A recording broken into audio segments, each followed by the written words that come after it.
Internacional de estoque branco com strepicorá, então nossa para que tu dia aqui caminha nós também conscientizar, nós também está conscientizar o povo de importância eigenlijk de estoque branco aqui e da significação de dia também.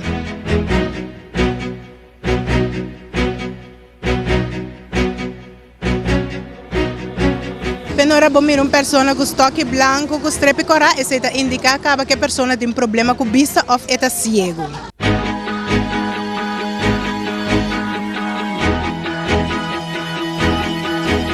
Nossa bem verdade com os clientes na mesa, mas também tem pessoas que não saem fora de tienda, nossa acercana, mas também automobilistas, nossa ba algum dia, então ilagan você experienciar que significa eigenlijk de um problema, uma pessoa problema com vista, mas toch que forma parte do tráfico.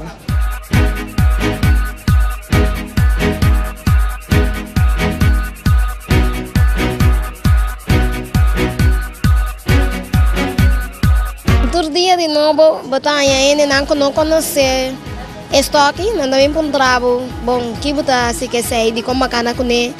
Bom, vou te explicar que esse é o bobista, mas se você não mira, vou te usar estoque como bobista.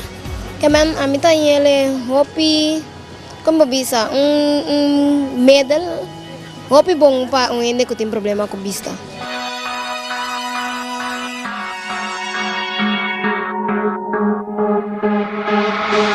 Não, a reação está bastante positiva. Tindinanta bisa van in verdade que ora na experiência ele nanta ele hopi eng tinda bisa beta hopi muila tinda bisa por fim que ora na nanta bata te brel ku nam por aqui te brel e na mira ku toch nam po mira dus a reação é diferente.